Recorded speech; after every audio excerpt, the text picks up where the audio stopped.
Hello everyone. In this video, we will study about concept of electrostatics. So let's start electrostatics. But before starting, please subscribe and click on the bell icon for latest update.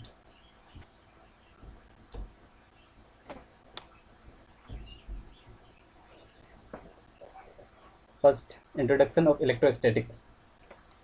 Electrostatics, the branch of physics which deals with the study of electric force, electric field and electric potential due to charge at rest is known as electrostatics. That means electrostatics में हम उसका study करेंगे electric charge जब वो rest position पे हो. Okay, next.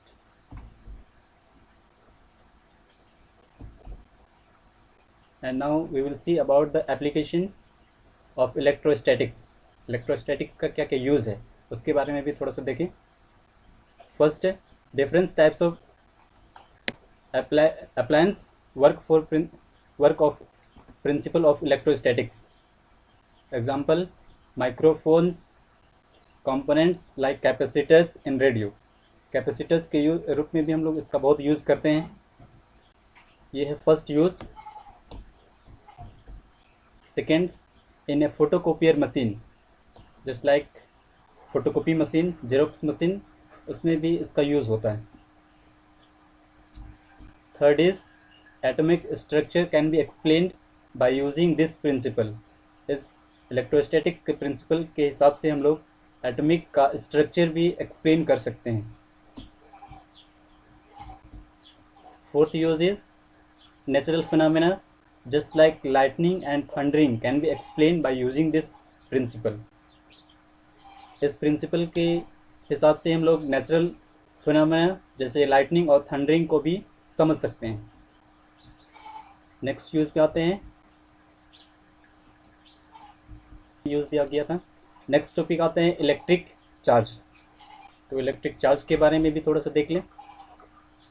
Electric charge is a primary physical quantity due to which electrical and other related effect are produced in the matter.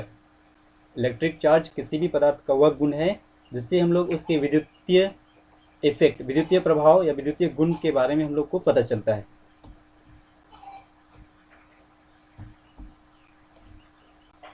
Note में यहाँ पर दिया गया है charge is a scalar quantity. Second, SI unit of charge is coulomb C और dimensional formula is 80. ठीक है, इसको देख लेंगे हम लोग. यहाँ पे नोट में जो लिखा गया है क्वांटिटी क्या है, उसका SI यूनिट क्या है और डायमेंशनल फॉर्मूला क्या है, ये सब को भी याद करेंगे. ये सब एग्जाम में ऑब्जेक्टिव टाइप्स में पूछा जाता है. अब आते हैं next kinds of electric charge. Electric charge के कौन कौन से काइंड्स हैं, कौन कौन से इसके भेद हैं. तो there are two types of electric charge, positive and negative. ये तो सबों को पता होगा, पॉजिटिव एंड नेगेटिव. और इसमें नोट में भी कुछ है. The bodies having no charge are called neutral. तो टू चार्ज पॉजिटिव नेगेटिव, उसके अलावा भी एक और चार्ज होता है जिसमें कोई भी चार्ज नहीं होता, ना पॉजिटिव और ना ही नेगेटिव, तो उसको हम लोग न्यूट्रल बोलते हैं.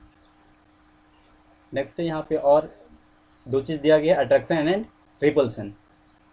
तो attraction, unlike charge attract each other, and repulsion, like charge repels each other. Example के लिए जैसे सेम चार्ज होगा तो वो रिपल्स करेगा, और डिफरेंट चार्ज होगा तो वो एक दूसरे को अट्रैक्ट करेगा. पॉजिटिव नेगेटिव अट्रैक्ट, और सेम चार्ज हो जाएगा पॉजिटिव तो रिपेल्स करेगा, या नेगेटिव तो भी वो रिपेल्स करेगा. Okay, and next we will see about the polarity. It is a property that means it is a property which helps in differentiating two types of charge, which is positive and which is negative. Charge को हम लोग identify करने में help करता है. ये उसका ऐसा गुण है जिसपे हम लोग देख के हम लोग उसको जानते हैं कि कौन सा चार्ज पॉजिटिव है और कौन सा चार्ज नेगेटिव है. तो किसी भी मैटर का वो गुण को हम लोग पोलैरिटी के नाम से जानते हैं. It's right. Okay. And next we will see about conductor. Conductor, the substance which easily allow the flow of electric charge through them is called conductor. तो कंडक्टर वो पदार्थ है जिसमें अपने आप में इलेक्ट्रिक करंट को इजीली फ्लो करता है, इजीली फ्लो होता है, तो वो कंडक्टर कहलाता है. एग्जाम्पल के लिए लेंगे silver, copper, aluminium, iron, mercury and other metals. इसमें से सिल्वर है ये best conductor of electricity. Silver जो है बेस्ट कंडक्टर के नाम से इसको जाना जाता है. और इसमें other metals, that means all metals इसमें नहीं आएंगे, कुछ कुछ एक्सेप्शन भी है ना, लेकिन जेन्युइन अदर मेटल्स में और भी जितने मेटल्स है वो सारे कंडक्टर होते हैं, एक्सेप्शन को छोड़कर. नेक्स्ट आते हैं इंसुलेटर. कंडक्टर का जस्ट अपोजिट है. The substance which do not allow the flow of electric current through them is called insulator. तो ऐसा पदार्थ होगा जो इलेक्ट्रिक करंट को अपने आप पे फ्लो करने नहीं देगा, तो उसको हम लोग इंसुलेटर के नाम से जानते हैं. Example glass, rubber, plastic, PVC, nylon, etc. इसमें और भी हैं. PVC means polyvinyl chloride. ठीक है. Next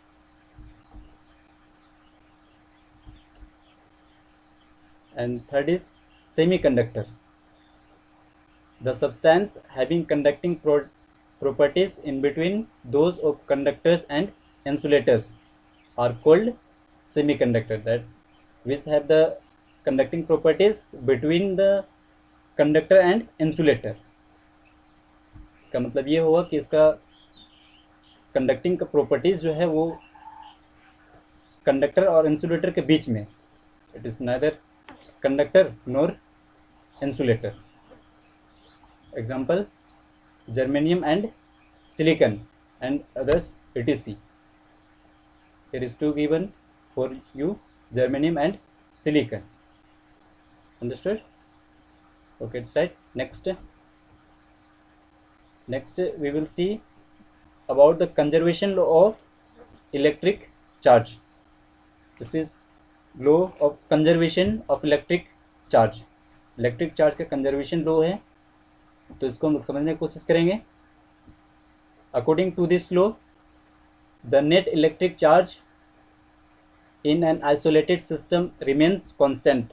that means this law states that the electric charge in an isolated system, any system, will be remains constant. For example will see. Example के लिए हम लोग देखेंगे इसमें अल्फा डीके. इसमें हम लोग पार्टिकल्स का decay, alpha decay, beta decay and gamma decay, ये तीनों का डीके होता है. उसका डिस्कस हम लोग नेक्स्ट चैप्टर में करेंगे, लेकिन उसका यहाँ पे एक एग्जांपल है, उसको देख लेंगे हम लोग कंजर्वेशन लॉ के थ्रू से. व्हेन यूरेनियम इज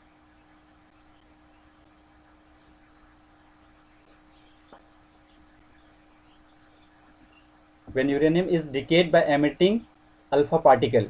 जब डीके का अल्फा पार्टिकल में इमिट होता है तो उसमें अल्फा पार्टिकल्स निकलता है, तब क्या होता है. यूरेनियम एटॉमिक नंबर 92 आप देख सकते हैं. इसका फर्स्ट है 92 atomic number and atomic mass is 238.